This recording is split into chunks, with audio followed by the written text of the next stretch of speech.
Hello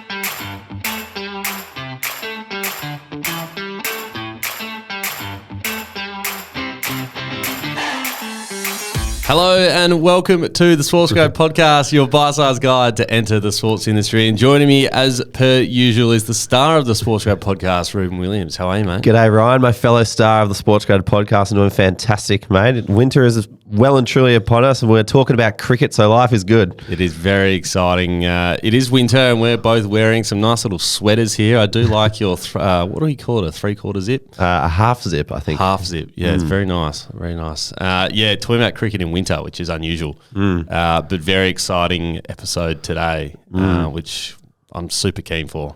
Haven't had anyone of this quality in cricket for some time, I wouldn't have thought. No, that's right. Very, very exciting. So let's get cracking. I'm Ryan Walker, he's Ruben Williams, and we are two mates who met at Cricket Australia, and now we help people find their own dream job through this very podcast and our online community.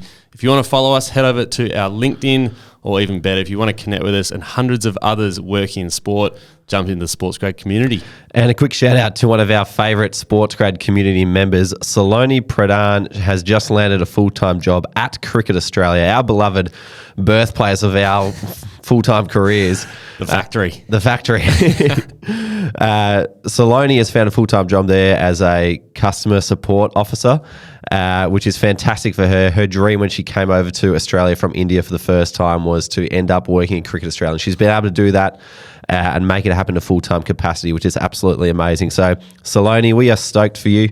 But if you are like Saloni and you want to get your foot in the door of the biggest organisations in the sports industry, or if you're like Cricket Australia and you don't want to throw a rock in the ocean of these massive public job boards, you want to try and keep it nice and tight with some quality people, come and hire through the SportsGrad community because there really is a lot of talent going around in there. So head to our website, www.sportsgrad.com.au/community to get involved. Absolutely. Shout out to Saloni. What an absolute superstar. So good on her.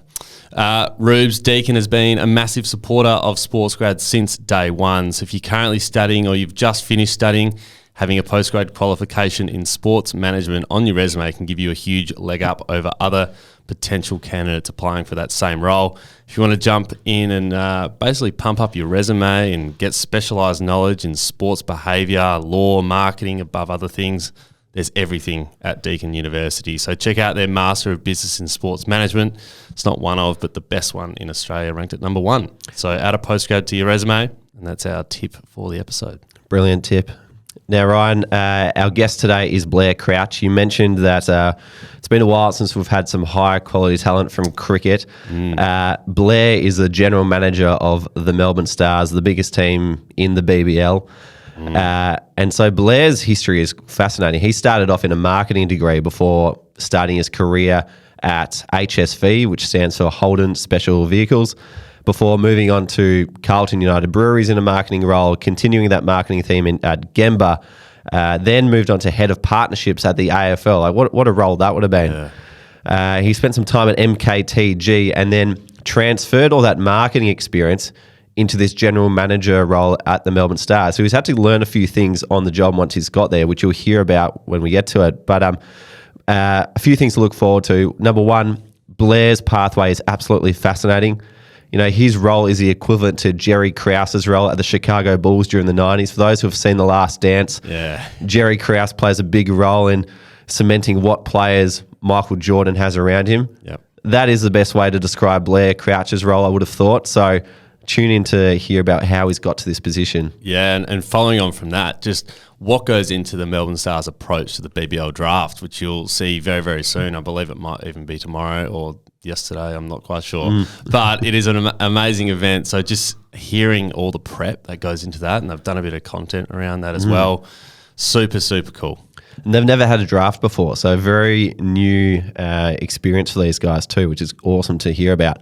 And then finally, for those who do want this Jerry Krause type of role, head of the organisation, want to be managing a bit of everything, Blair gives us an overview of some of the essential skills and experiences that you need to pick up if you are looking to manage a professional team. Yeah, awesome. Well, grab a pen, enjoy this chat with Blair Crouch.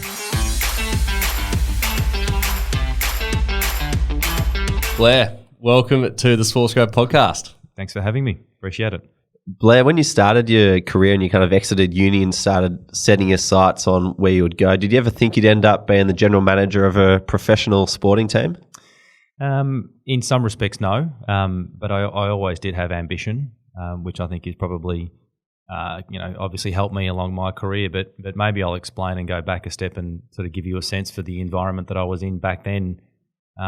Because I was fortunate to be part of a sporting family, I suppose, and I grew up in country Victoria, up in Bendigo. But my father played a lot of football, played for the Bombers in the late 60s, and then moved to Perth and played for Subiaco and won a flag over there in sort of the early 70s. I was born over in Perth, but then not long after that we moved to Bendigo. So I suppose growing up in the country is just a normal, very basic upbringing. We played a lot of sport. So in some respects, my path was always probably destined to be sport. But it really wasn't until probably my teenage years, in some respects, that my mum actually returned to work after being home for a long time, looking after my older brother and my younger sister and I. And she moved into a role with a company called Sport Focus, and that was a community-based sporting organisation. And her role was really to encourage participation. So in some respects, it was a trailblazing role for a woman in the probably early 90s then to take that role, and she was very focused on promoting participation amongst girls in particular. So then all of a sudden, probably the sports administration path was sort of displayed in front of me without knowing it. But yeah, look, as I said, I had ambition, but to be honest, I didn't always have the application. So when I got into uni, I did a fairly generic degree in marketing, not really knowing where I wanted to end up. At the same time, thinking that sport would be a great place for me to end up, but I didn't really know how to get there. And during my third year at uni, I just applied for roles. This was back in the days pre-Seek and pre-recruitment companies and pre-really sort of the tools that your community have at their disposals now. So I wrote 10 letters to CEOs of companies I wanted to work for. And then one of them thankfully responded and said, look, there's nothing available at the moment, but if something comes up, I'll let you know. About 3 months later, I got a call from a guy called John Crennan at HSV, who was the CEO at the time. And he said, look, there might be a marketing role available. Do you want to have a look at it? So that's what I did. And then sort of from that point forward, I've been fortunate to be involved in some great companies who have either been sort of by default involved in sport, or clearly now what I do is sort of it revolves around sport and revolves around cricket. So yeah, so to answer your question, did I think I'd get here? Probably not. Ambition's always important, but certainly at times I guess I lacked the direction and lacked the application. But the one thing I've learnt over the years is if you work your butt off, eventually you might get where you want to get to. How old were you, did you say, when you wrote those letters to the CEOs? Yeah, I was in third year uni. I actually think it was a lecturer who gave us that tip and said if you've got something in mind that you'd like to pursue from a first job point of view, just sit down and think about who that might be. So I wrote them to all the big companies. Of course, no one. I think I got one response from the 10, so that's all I needed. Who are the big companies? From memory, they were the likes of Coca-Cola and probably, I don't know, some of the big fashion brands. I don't know, but automotive was one that was sort of on my radar. And again, I don't quite know why I sort of wrote them down, but maybe I'd seen what HSV had done in building a brand and the work they did through the Holden racing team. So, that was a really lucky break that I got early on. It also probably exposed me for the first time to the power of sport in storytelling, which has really been a theme throughout my career, and seeing the impact that the likes of Peter Brock and Mark Scaife and Craig Lowndes and all of those successful race car drivers have on a brand like HSV, to then go on retail cars and sort of tell amazing stories was pretty cool. So a lucky break early on, but then I suppose from then on you make your own luck. Love it. Every career sort of has some critical moments in it that sort of pave, the way forward. If you had to pick 2 or 3 that basically prepared you to get to where you are now, what would they be? If you consider the moment that you're told that you've been awarded a role, I think probably I can remember 3 of those moments in my career that have been most impactful, and that's probably also one that's relevant for your audience in that they're either looking at what their employment opportunities might be coming out of uni, or they're in that phase of looking either for their second job or looking to further their career.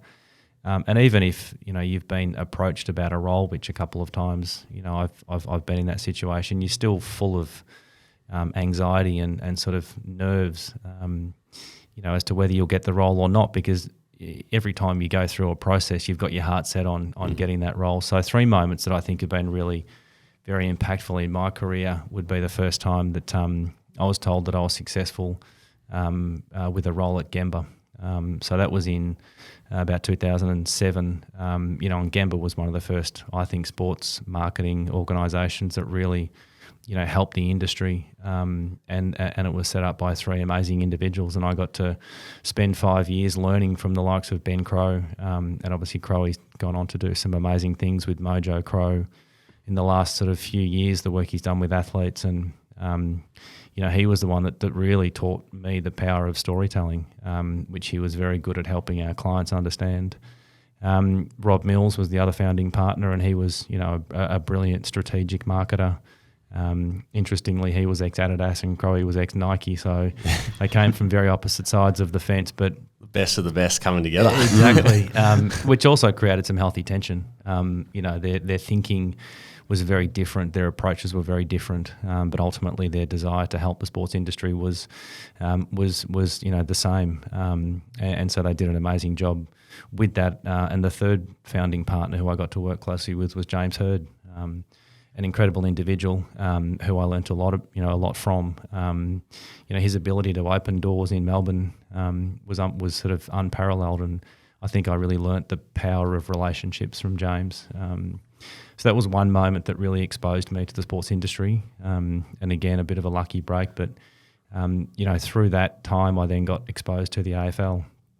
And the reason that happened was that most of the clients that Gemba were working with were the big investors in sport, and typically their largest investment in sports marketing was with the AFL. So it was the likes of Toyota or Coke. And so I got to, by virtue of that role, spend time with the guys at the AFL. And then when a role came up that was appropriate for me to be considered for there, that was another moment that really helped define my career when I was told, yes, you've been successful in this role within the AFL commercial team. Because what that meant was all of a sudden I was central to, the largest portfolio of sort of sponsorship investment in the country. Part of, multi-year deals with naming rights partners that ultimately, probably have been surpassed now, but at the time were some of the biggest deals in Australian sport. So certainly being told that, yes, you've been successful for that role was another moment that I look back very fondly on.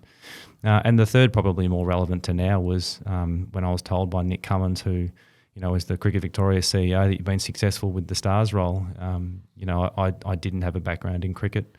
Obviously, I've got a fairly solid background in various sports and entertainment environments, but I was really pleased that they were able to see beyond my lack of, depth in cricket experience and see what I can bring to the role outside of that. So that was probably a third moment that I look back pretty fondly on.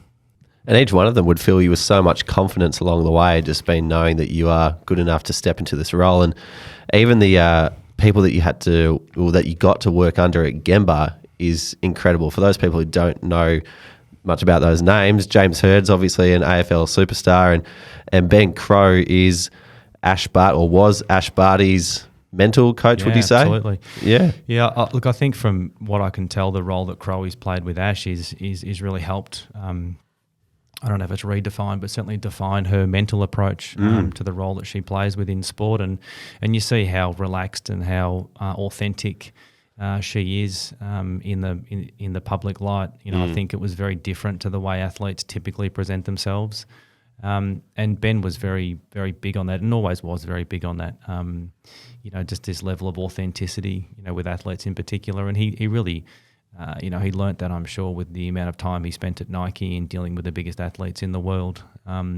Formed his own opinion of how they should not act, but how they should sort of present themselves, and was able to do that with Ash and even some of the Richmond players. I know he's worked closely with Dustin Martin and some of the Richmond potentially even coaching group, I'm not sure, but certainly was a part of their success. So yeah, an amazing individual who has just sort of found a niche for himself and doing some amazing things with Mojo Crow.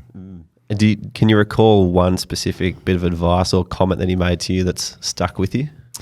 Yeah, he sort of he has this approach to storytelling, which I actually got to present one of his presentations to a conference at one stage, which taking credit for his work was nice on that day, but it was certainly all him. And he sort of talks about the three most powerful forms of storytelling in the world are education, so the ability for a teacher or an environment that is around education for children in particular, to be able to teach children things is a wonderful form of storytelling. Religion is the second best form of storytelling, according to Krause, if I can recall from all those years ago.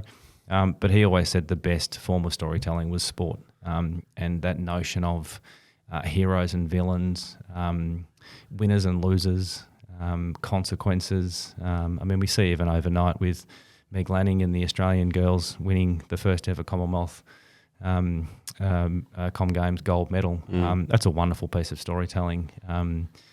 I had a look this morning at the winner of the 1500.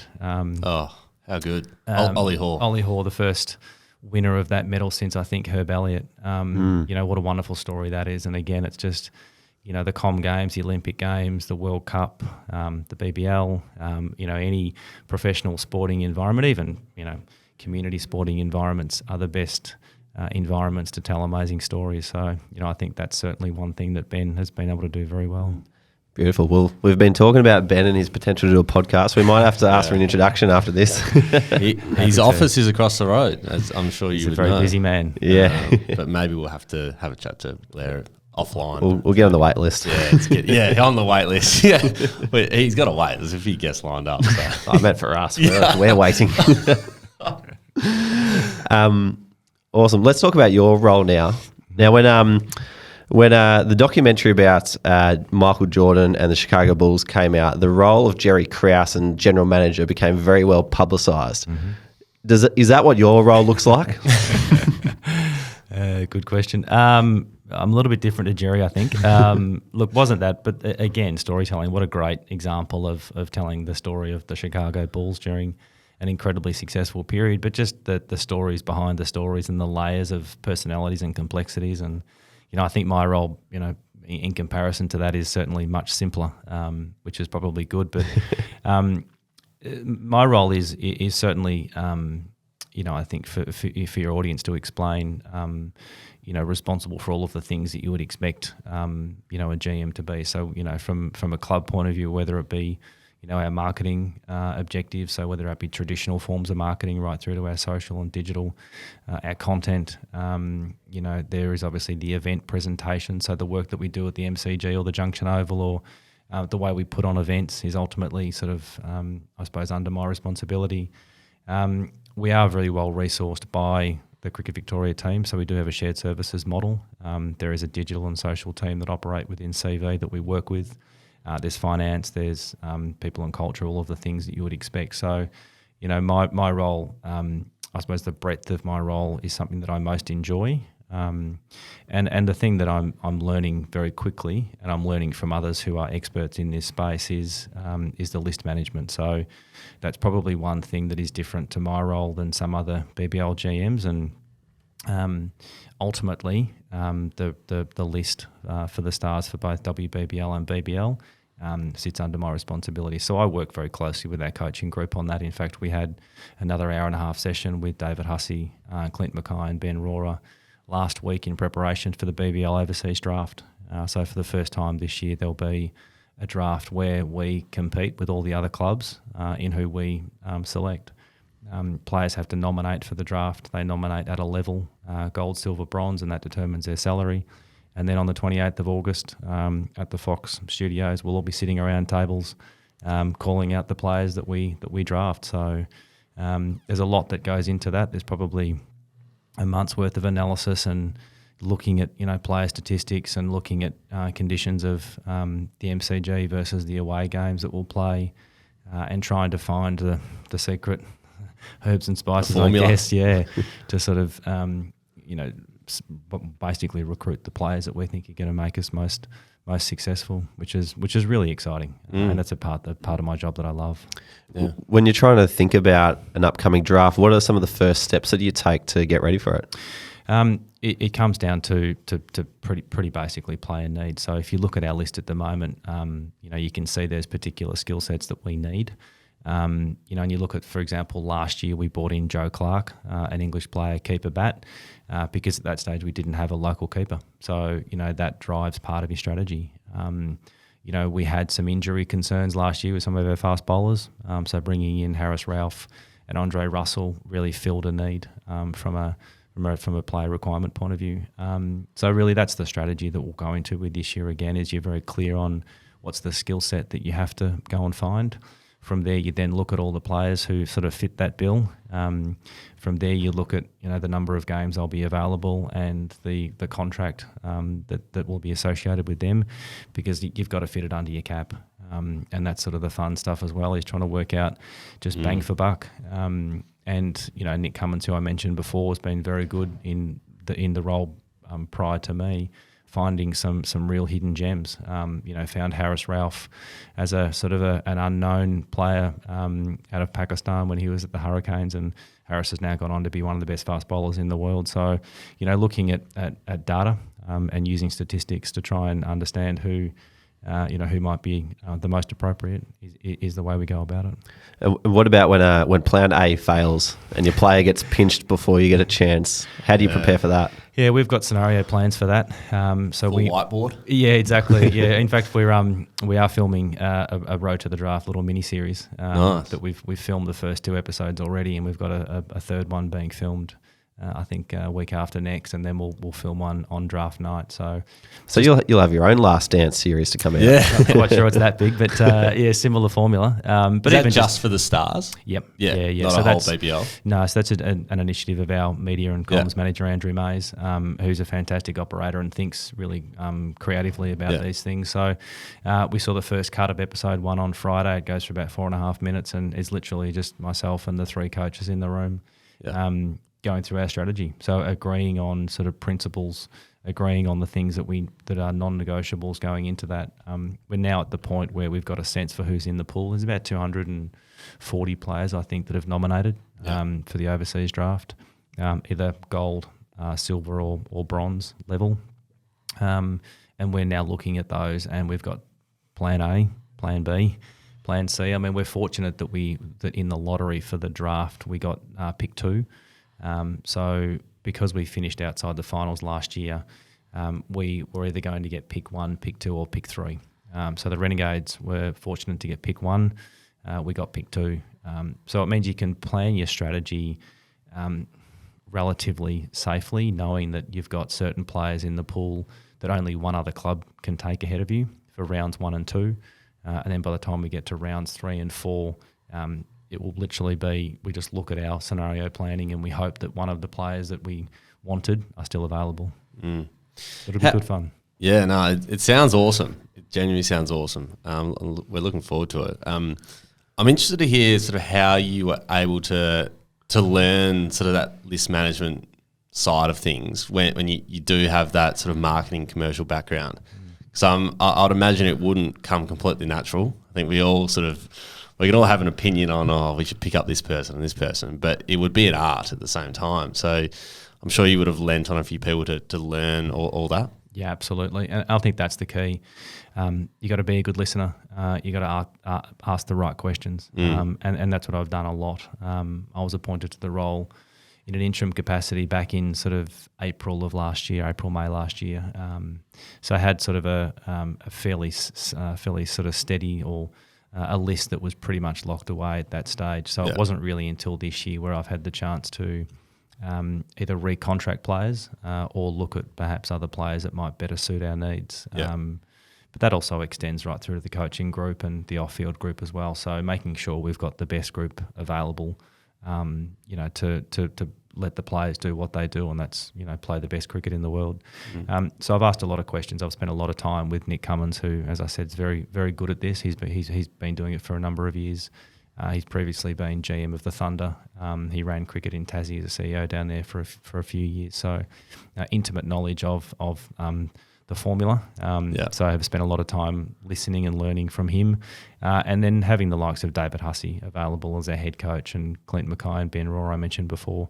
These guys have been around cricket all their lives. Yeah. So if you can't learn from them, then you're in the wrong job. So I do spend as much time as possible just listening and learning from those guys. I was just going to say, like, how does it work with obviously Nick, CEO, you as GM? He oversees obviously both teams. Yep. How does that decision making take place? Because I'd imagine the two GMs would need to have their spin on it, but at the end of the day, there's still the CEO to have a look at it as well. Yeah, we're run.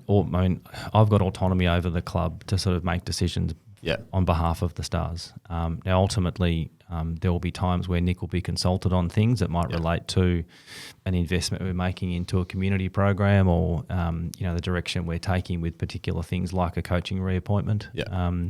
Because Cricket Victoria, have a vested interest in the success of the two clubs. It's a really important part of the role that we play, which ultimately the Stars as a club. Our mission's very clear. It's to engage the next generation of cricket fans through this thing that we call fun family entertainment.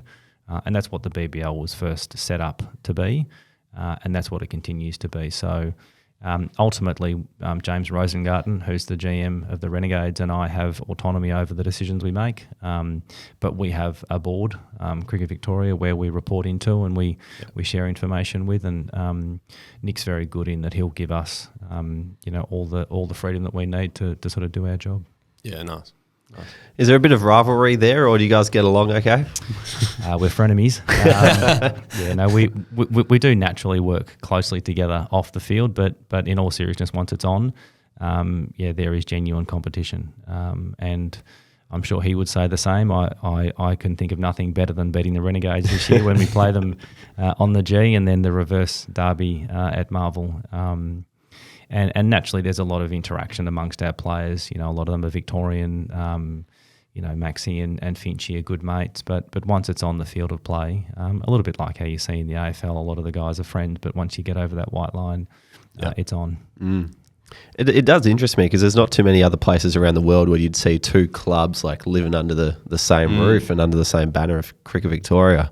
Yeah, it's certainly unique, and I think has its benefits. Last week, for example, we both ran what we call our Stars road trip, and the Renegades call their Renegades State Blitz or Roadshow, I think. And then so together we sort of plan how we're going to go out into communities, and we ended up visiting 50 odd schools in 3 days in the eastern part of Victoria, and they went west and did the same. And all of that's underpinned by a community engagement team who basically work for Cricket Victoria, but see the benefit of using the brands of the Stars and the Renegades as the best way to engage kids in particular, because kids identify with us and with our players, and that's the best way that we can engage that next generation of cricket fans. Yeah. So it kind of sounds like at a community level you've got this kind of two-pronged attack where if they don't go for the Stars, they probably go for the Renegades, and you've got both there to capture them and bring them into cricket. Absolutely, yeah. And the way we work that out is it's literally you take a line and run it down the middle of Victoria. Everything east is the Stars, everything west is the Gades. Yeah. But similar methodologies in engaging communities, and they're very strong down through Wyndham and do a lot of work on that side, and we're very strong out through Casey.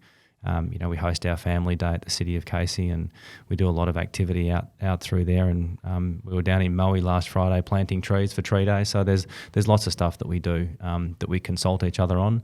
But when it comes to competition, it's on. Yeah, on for all money. Awesome. Can I understand it? Is there something about your role that something you do that people would not expect you to do? Look, I think I found that when I was on the road last year for WBBL, there was a lot of stuff that we had to do just because it needed to be done. Yeah, we were all sent down to Hobart in October of last year for 2 weeks hard quarantine.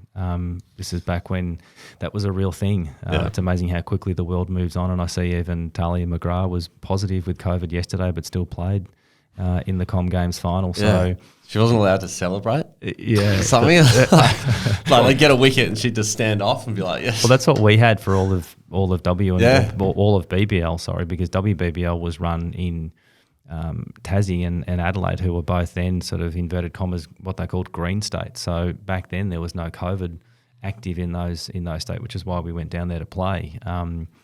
But yeah, for BBL, when we had Harris Ralph and Andre Russell arrive in the country, they were still within their sort of 5 days quarantine period. So for the first 2 games, they couldn't high five their teammates when they took a wicket, or they had to stand and had the separate dressing room. Yeah. And had to, anyway, so let's hope we never return to those days. But to answer your question, look, I remember throwing balls in the nets or fielding in Adelaide just because we needed a pair of hands out there, throwing balls back to the coaches for WBBL. So one of the great things about being part of a club, and this is the first club I've been part of, when I was at the AFL, you realise that no one barracks for you. In fact, most fans were quite the opposite in that they're very quick to criticise the AFL. But this is the first time I've been involved in a club which, I love the sense of belonging and the sense of community that you have within the club. And I can't imagine what it will be like once we finally achieve the success that we haven't been able to yet. But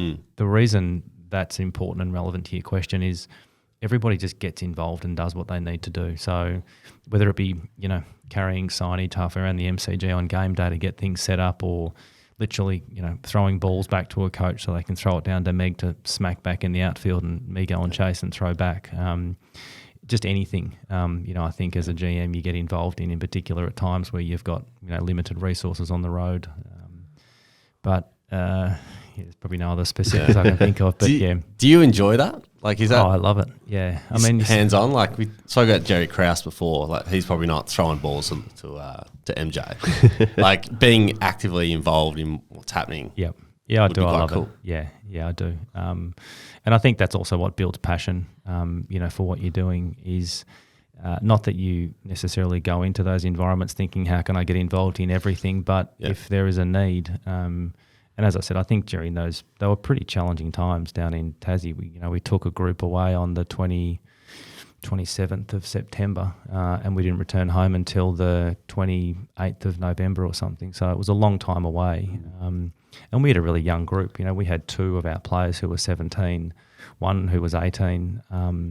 So you are really, managing a group of people who, probably weren't prepared for or weren't expecting that to be part of their professional cricketing journey. So if it means you just get involved in doing anything to try and have a positive influence on the group as the leader of the group, then that's what you do. That would have been final exams time for that 17-year-old. Well, we actually had to organise through one of the PDMs, so the player development managers who was travelling with us, a room, I think from memory it was might have been at the Adelaide Oval for one of our girls to sit through her Year 12 exams. Wow. So, you sort of, it's very glamorous, the life of a professional athlete, but the reality is if you're sort of at that stage of life where you're still studying, then you have to learn to balance both. And credit to the girls who were prepared to do that and were able to do that, because if I cast my mind back to myself as a 17-year-old, as I said earlier, I always had ambition, but sort of the application wasn't always there. I would have really struggled with that. So credit to them to have the maturity to be able to do that. I would have switched off.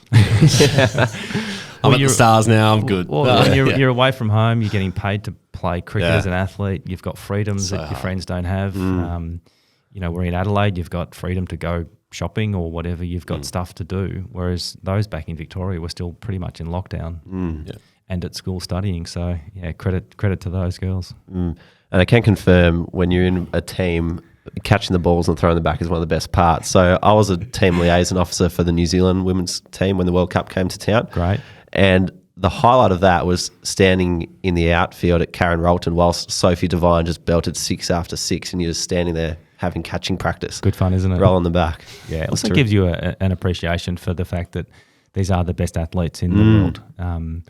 And I think that's one of the things that we sometimes take for granted. You look around at even the rosters of the domestic players in the BBL or WBBL, these are the best cricketers in the world.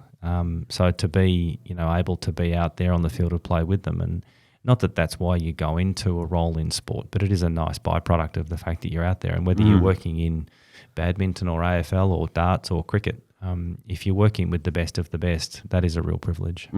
Absolutely. Yeah. Blair, you mentioned at the start that you had a bit of trouble with your career direction coming out of university.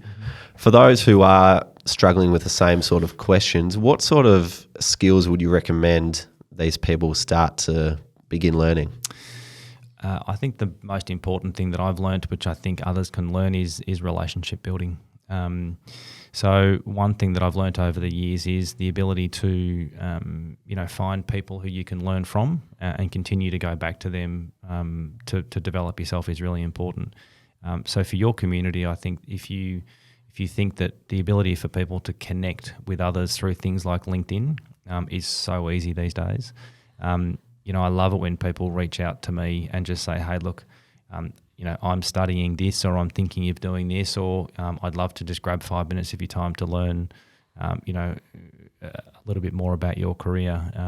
I always take time to have those conversations because, I think that's probably the one thing that people can focus a lot on is just how do I further myself through learning from others, and I still do it now. I was with, I won't drop names because it's a bit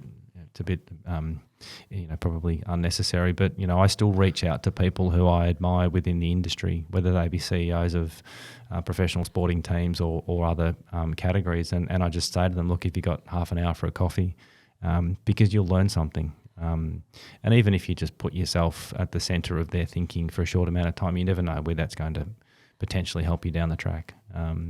So yes, I at times I was a bit unsure about where my career was heading, but if I think about all of the roles that I got, that I've been given over the years, they're all connected. They're all connected by people that I got to know in the previous role. So if I play that out for a second, I got to know the team at CUB when I was at HSV because they were heavily invested in motor racing. My next job was at CUB.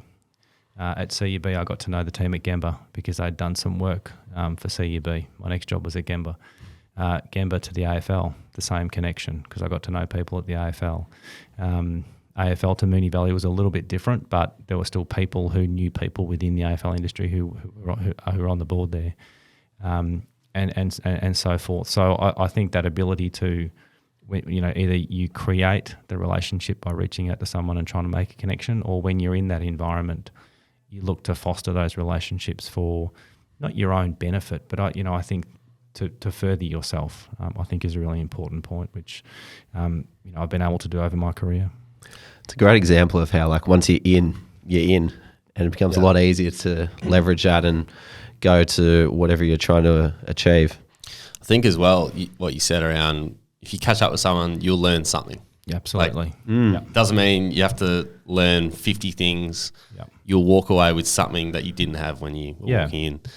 And that's how I always say is like that's how you learn about the industry or about what you want to get into. You actually speak to the people inside it. Yep. Take one thing away, and that's been a success. And I think it's really cool to hear that people at the top continue to do that. Like, it's not just a thing that you do when you're starting and you're trying to meet everybody, but you continue to do that right the way through. I went to the Boss Summit in Sydney about 6 weeks ago, just because it was the first chance I had to actually attend a sports conference, for years because of COVID. And out of that, I've had probably 3 catch-ups with people that either I had a relationship with or I had previously known, but over the COVID period in particular, those relationships had sort of died out a little bit. And I think that's one thing that I really struggled with during COVID was just the ability to stay connected to people. So I'm now making more of an effort to do more of what we're doing today, or to be just in people's presence. So one I'm sure who won't mind me mentioning is that I reached out to Gavin Kirkman after the summit, who's the CEO of the PGA, because I just wanted to learn about where golf is going. I mean, it's quite a sort of seminal time in golf at the moment with the PGA and the Australian Open. Or Golf Australia, kind of coming together for the first time. You've got global forces in the LIV Tour, impacting how golf is sort of run around the world. You've got competitive forces, amongst players, and I'm sure there's a lot of politics going on behind the scenes in relation to that. So just a chance to grab him for an hour and have a coffee and say, look, just share with me what's going on in golf because I'm interested in learning something from that is a good example. Yeah. If you were like, for someone out there who's listening in and obviously finds it tough to get a coffee with someone? Like, what is something you can tell them for something that they can do straight away that'll make you think this person's great? As far as trying to find a connection to people? Yeah, well, like keep I just trying. feel like a lot of people will message someone on LinkedIn and they'll catch up with them and then they'll get there and they'll be nervous or whatever. But like, surely there's a few things that you would look for, be like, oh, this person's great, they're passionate. I just love honesty. Like, I love it if someone reached out to me and said, look, I've never met you before, but I'm interested in a career in sport. And I'd love to grab half an hour of your time and just ask you a few questions. And if that was the case, then I think most people are prepared to say yes. And then if that person arrives at that coffee or whatever prepared, and has the the courtesy to sort of put some thought into what they want to get out of it, then ultimately I think most people, in particular in Melbourne, I think sport and entertainment in Melbourne, like it or not, is very relationship based. And if you just look through the careers of a lot of people who have been involved in sport, often they've spent time at various sporting organisations.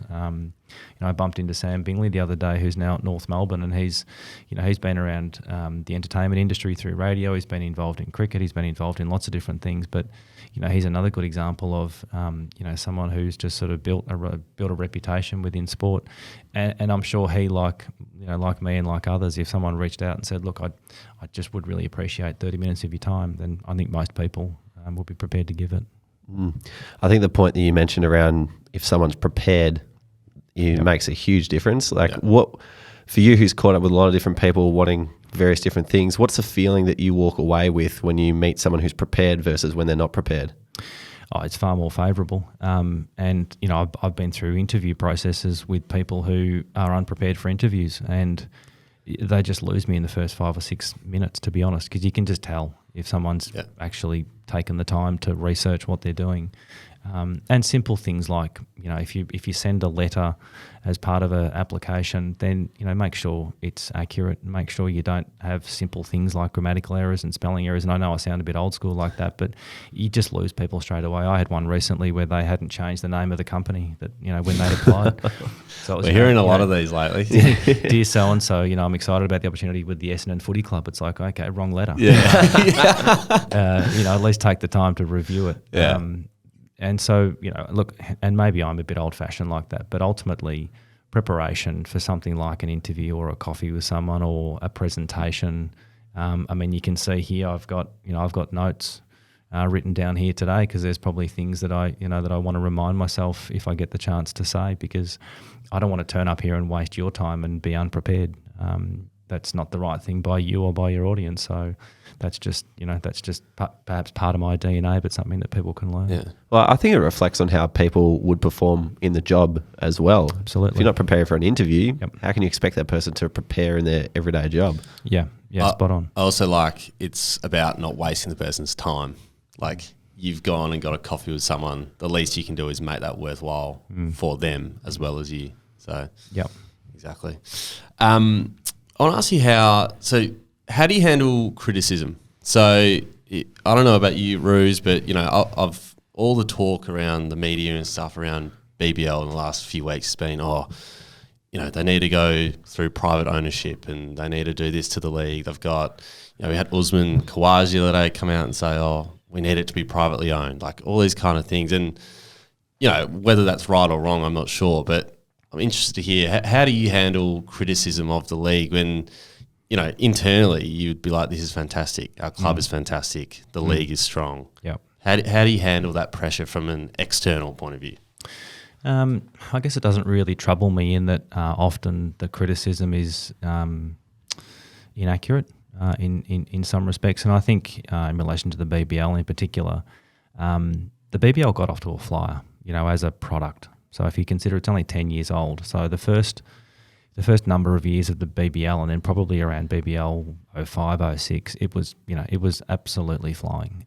So I think in some respects the expectations that people have for the BBL, are more related to the way in which it was, previously dominating the sporting landscape early on. But people also forget that it's still the most watched sport on TV on a per game basis. So, and the Stars are still the team that has the highest TV audience of any of the clubs. So, we're still hitting all the key metrics and all the key success factors, which is great.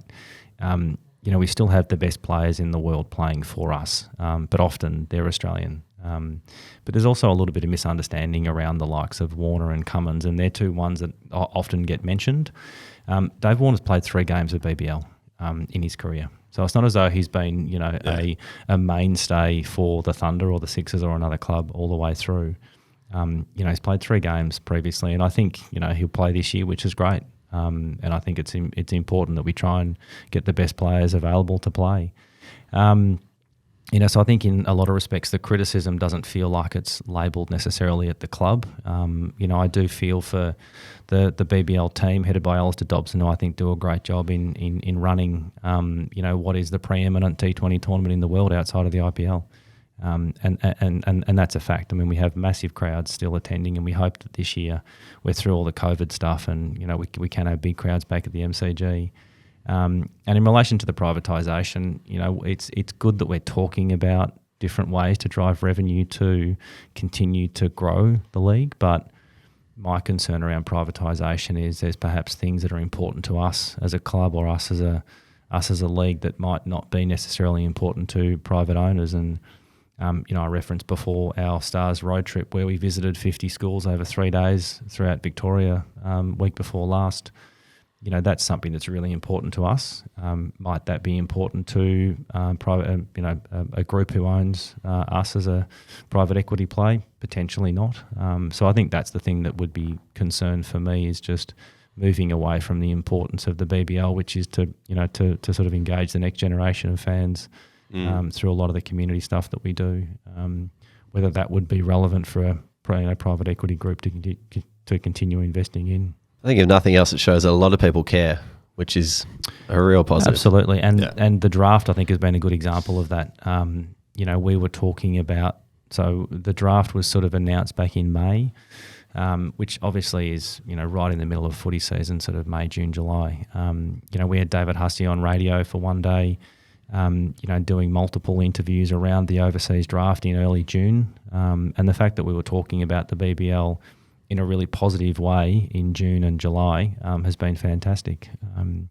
So I think innovation like that's important to continue to bring to the league. And I think the BBL as a product is really innovative, and it was created to fill a need in the cricketing sort of landscape. And obviously you guys were either at CA then or at CA not long after. So you understand, sort of the reason it was created.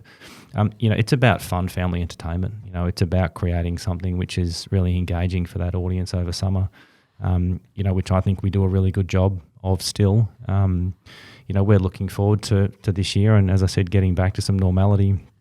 We haven't played cricket in Victoria for, it'll be over 1,000 days from the last time the WBBL was played here, when we play our next game here in October. So, even just reconnecting to Victorians to showcase Megan Annabelle and Kimmy Garth and Tess Flintoff and, all of the wonderful cricketers we have playing for the Stars will be a really exciting thing. And you've got some super talent involved, like you mentioned those girls there as well. The last Stars game I went to was when Marcus Stoinis belted, I think, 145 or so off not many balls, and then a year later Glenn Maxwell came out and topped the record as well. So you got incredible talent on display. Yeah, unbelievable. And Maxwell, Stoinis, and Zampa are the three that always get mentioned. But you've got guys like Hilton Cartwright, who made runs the other day in the 100. I think he's the next big thing for us, and as an athlete, he's unbelievable.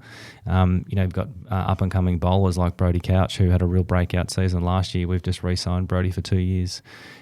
You've got this crop of unbelievable cricketers who sort of sit in the shadows of Maxwell, Stoinis, and Zampa in some respects, but in their own right are unbelievable. So, we've also got a pathway program that we're building now. We're off to Darwin this week to play games up there for the next sort of 10 days with that next crop of players coming through, which again, getting back to that list discussion we had earlier, that really does give us insight into who might be next to step into the Stars and really sort of take us down the road to success. A couple more questions before we wrap up, but what motivates you to come to work each day?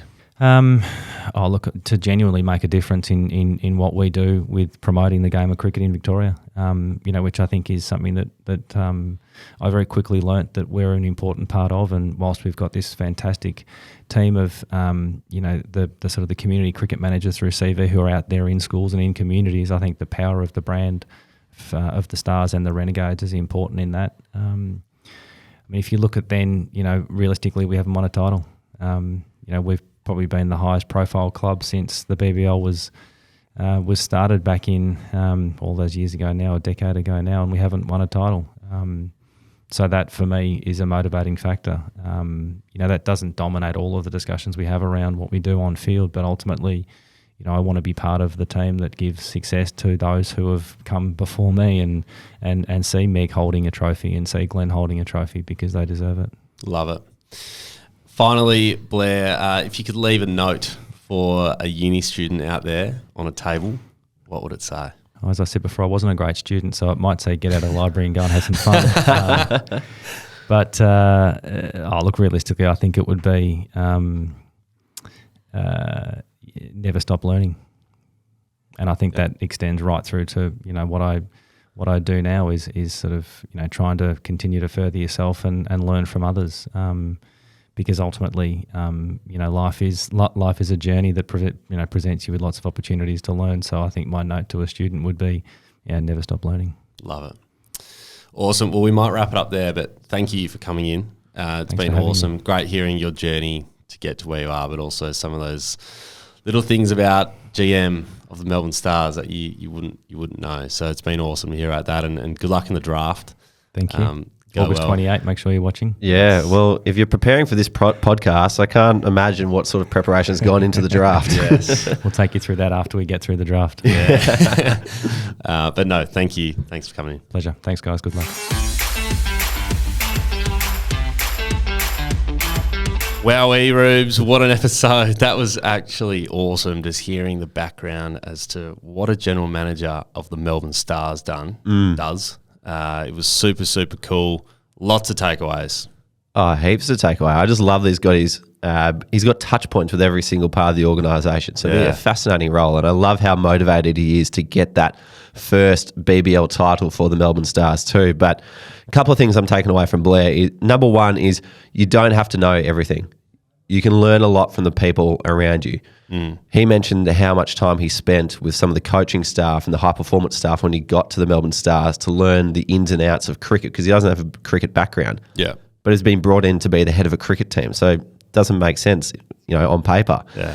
But Blair's incredibly talented. He's a quick learner, and he's spending a lot of time tapping into the resources around him, which is incredibly smart. So that's what I'm going to be doing more. If I don't know something, just ask the people around you who do have the knowledge. Yeah, absolutely.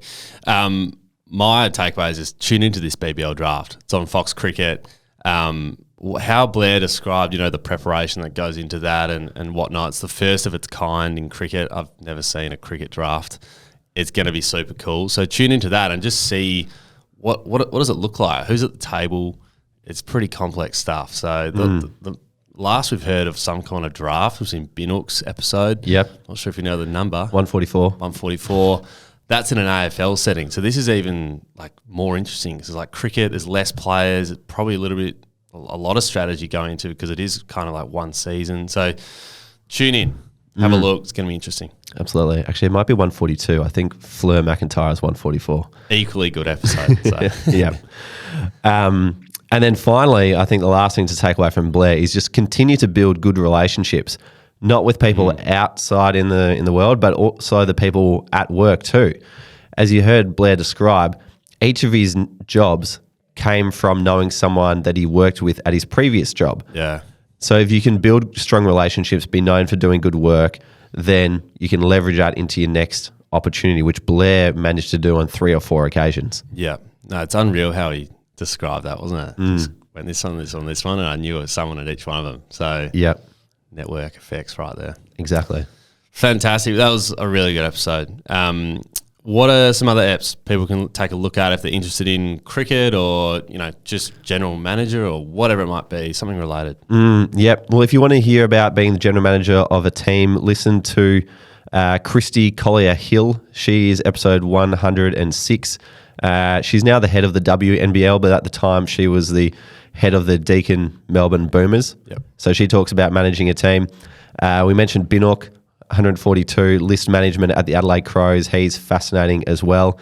And if you want some more cricket episodes, check out Urmila Rosario. She's the team manager of the Australian women's cricket team who in the last 12 months or so have won the ODI World Cup, the T20 World Cup, and now the Commonwealth Games gold medal. They are undisputedly the most successful Australian team I think we've ever had. Yeah. And her insight into what goes on behind the scenes and how she works with these elite athletes is incredible too. So she is, I reckon, episode 81. That one's testing me. It's going back a bit. Yeah. And M. Colin as well. That's a great episode just from a cricket point of view. Awesome stuff. So there's plenty of cricket on this podcast, which we love. It is the factory, as I've said many, many times. Alrighty, well, connect with us on LinkedIn, plus be sure to jump into the SportsGrad community. We'd love to chat with you on there. Head to our website at sportsgrad.com.au/community to join, or head to the link in our show notes. Also, if you love the show, we would love for you to rate the show 5 stars wherever you listen to your podcast. Subscribe on Apple or follow on Spotify. Thanks for listening. We'll see you next time.